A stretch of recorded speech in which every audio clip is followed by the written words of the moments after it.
नमस्कार साथियों, news two network YouTube channel में आपका स्वागत है। चलिए जानते हैं बिहार की 25 बड़ी खबरें। उससे पहले हमारे वीडियो को लाइक करें और चैनल को सब्सक्राइब करें। बीएलओ को 6,000 मानदेय, 1 करोड़ नौकरी। सीएम नीतीश ने बिहार कैबिनेट के 30 एजेंडों पर लगाई मुहर। सचिवालय में हुई कैबिनेट की बैठक में 30 अहम प्रस्तावों पर मुख्यमंत्री नीतीश कुमार ने मुहर लगाई है। इसके तहत अगले 5 सालों में 1 करोड़ नौकरी देने के लक्ष्य को कैबिनेट से मंजूरी दी गई है।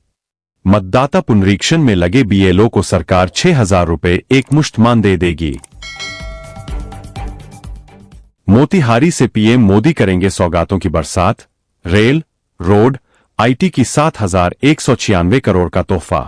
पीएम नरेंद्र मोदी 18 जुलाई को बिहार आ रहे हैं। मोतिहारी में उनकी जनसभा होगी। पीएम इस अवसर पर 7,196 करोड़ की योजनाओं की सौगात देंगे। बिहार लघु उद्यमी योजना की पहली किस्त जारी, हर लाभार्थी को मिले 50,000 रुपए।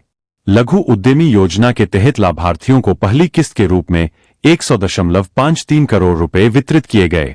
उद्योग मंत्री ने कहा कि यह योजना युवाओं और महिलाओं को आत्मनिर्भर बनाने का एक सशक्त माध्यम है। योजना के तहत चयनित लाभार्थियों को 2 लाख रुपए की अनुदान राशि 3 किस्तों में दी जाएगी। इस योजना का उद्देश्य आर्थिक रूप से कमजोर परिवारों को स्वरोजगार के लिए सहायता प्रदान करना है। बिहार में आगामी 5 वर्ष में 1 करोड़ युवाओं को रोजगार देने का प्लान, बनाई गई 12 सदस्यीय कमेटी। डॉ सिद्धार्थ ने कहा कि 1 करोड़ रोजगार उपलब्ध कराने के इस निर्णय में सरकारी नौकरी और स्वरोजगार समेत अन्य सभी तरह के रोजगार शामिल है। इसका मकसद युवाओं को आर्थिक संबल दिलाना है। नए रोजगार के सृजन से राज्य में औद्योगिक गतिविधियों को बढ़ावा मिलेगा। इससे निवेश के अवसर भी बढ़ेंगे। राज्य सरकार को यह उच्च स्तरीय समिति परामर्श देगी। लोगों को जिला और प्रखंड का चक्कर लगाने से मिली राहत। आरटीपीएस काउंटर पर हो रहा ये काम। सिवान जिले में ग्राम पंचायत स्तर पर ही 65 प्रकार की सरकारी सेवाएं उपलब्ध होने से ग्रामीणों को प्रखंड और जिला मुख्यालय के चक्कर काटने से मुक्ति मिल गई है। आरटीपीएस काउंटर के माध्यम से जातीय आय, आवासीय प्रमाण पत्र सहित कई सेवाएं मिल रही है। जिले को आरटीपीएस मामलों के निष्पादन में राज्य स्तर पर प्रथम स्थान मिला। देसी गाय पालन के साथ भैंस पालन पर भी मिलेगा अनुदान। शानदार है सरकार की ये योजना। समस्तीपुर में दूध उत्पादन बढ़ाने के लिए सरकार ने साहिवाल गिर और थारपारकर नस्ल की गायों को बढ़ावा देने की योजना शुरू की है। युवाओं को स्वरोजगार के अवसर प्रदान करने के लिए देसी गाय डेयरी यूनिट स्थापित करने पर जोर दिया जा रहा है, जिसके लिए सरकार अनुदान भी दे रही है। समग्र भैंस पालन योजना के तहत भैंस खरीदने पर भी सब्सिडी उपलब्ध है। 16 जुलाई से शुरू होगी कांस्टेबल भर्ती परीक्षा, नकल पर लगेगी लगाम। ईओयू ने जारी की एडवाइजरी। बिहार में सिपाही भर्ती की लिखित परीक्षा बुधवार से शुरू हो रही है। आर्थिक अपराध इकाई ने अभ्यर्थियों को साइबर अपराधियों से सतर्क रहने की सलाह दी है।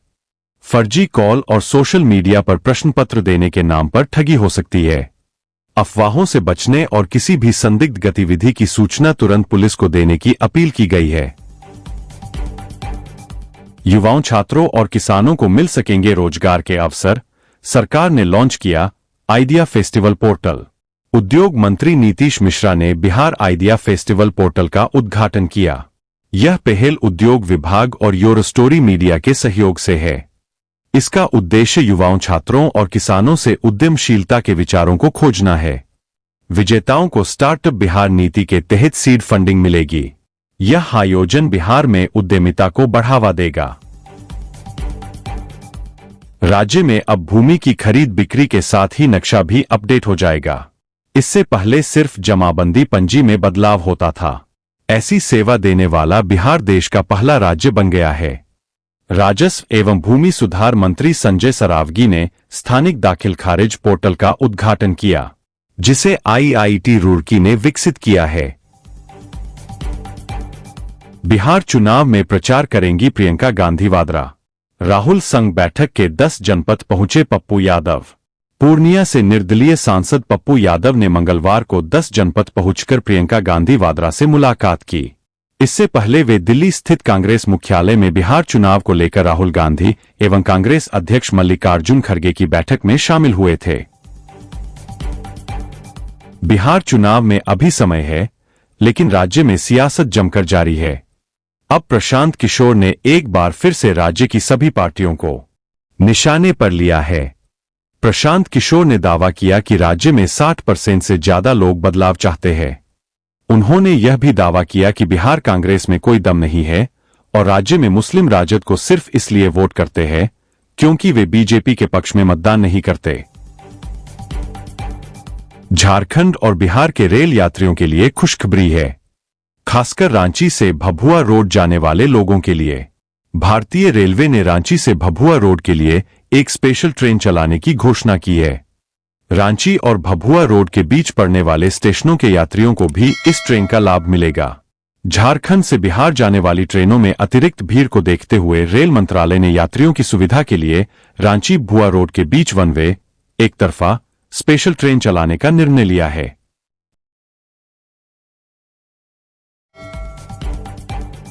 पीके का पीएम पर हमला, कहा बिहार के लोगों का वोट लेकर गुजरात में फैक्ट्री लगा रहे मोदी। प्रशांत किशोर अपनी यात्रा के दौरान लगातार मुख्यमंत्री नीतीश कुमार और पीएम नरेंद्र मोदी पर हमला कर रहे हैं। जाति के लिए नीतीश को वोट दिया, जाति जनगणना हो गई। इनके डर की वजह से अब लालू के लालटेन का तेल बनने को जनता तैयार नहीं।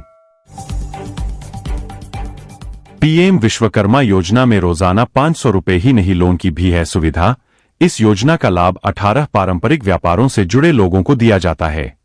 अगर आप भी इसमें हैं, तो आप इस योजना से जुड़कर लाभ प्राप्त कर सकते हैं। इस योजना के तहत लाभार्थियों को रोजाना 500 रुपए स्टाइपेंड से लेकर लोन जैसी कई अन्य सुविधाएं दी जाती है। प्रधानमंत्री किसान सम्मान निधि पीएम किसान योजना के तहत हर साल छोटे और सीमांत किसानों को 6,000 रुपए की आर्थिक सहायता मिलती है। इस योजना में अब तक 19 किस्तें जारी हो चुकी है। अब किसानों को 20वीं किस्त का इंतजार है। हालांकि सरकार ने किस्त जारी होने की आधिकारिक तारीख अभी घोषित नहीं की है, लेकिन अनुमान लगाया जा रहा है कि 20वीं किस्त 18 जुलाई को जारी हो सकती है। माना जा रहा है कि खुद प्रधानमंत्री नरेंद्र मोदी किसानों के अकाउंट में यह किस्त ट्रांसफर करेंगे। बिहार के विश्वविद्यालय शिक्षकों कर्मियों के लिए अच्छी खबर, वेतन के लिए सरकार ने स्वीकृत किए 3026.219 करोड़। बिहार के उप मुख्यमंत्री सम्राट चौधरी ने बताया कि राज्य सरकार ने वित्तीय वर्ष 2025 से 26 के लिए परंपरागत विश्वविद्यालयों, अंगीभूत एवं घाटानुदानित महाविद्यालयों तथा अल्पसंख्यक शिक्षण संस्थानों समेत 13 शिक्षण संस्थानों के लिए 3026.219 करोड़ रुपए का सहायक अनुदान स्वीकृत किया है। विश्वविद्यालय शिक्षकों कर्मियों के लिए खुशखबरी, सरकार ने सैलरी पर दिया बड़ा अपडेट। उप मुख्यमंत्री सम्राट चौधरी ने बताया कि बिहार सरकार ने वित्तीय वर्ष 2025 से 26 के लिए 13 शिक्षण संस्थानों को 3026.219 करोड़ रुपए का अनुदान स्वीकृत किया है। यह राशि शिक्षकों और कर्मचारियों के वेतन, पेंशन आदि के भुगतान के लिए है। डॉ. राजेंद्र प्रसाद केंद्रीय कृषि विश्वविद्यालय पूसा को पेंशन भुगतान के लिए 55 करोड़ रुपए स्वीकृत किए गए हैं। सरकार कर्मचारियों के हितों के प्रति संवेदनशील है। पूरा वीडियो देखने के लिए आप सभी को दिल से धन्यवाद। ऐसे ही वीडियो देखने के लिए चैनल को सब्सक्राइब करें।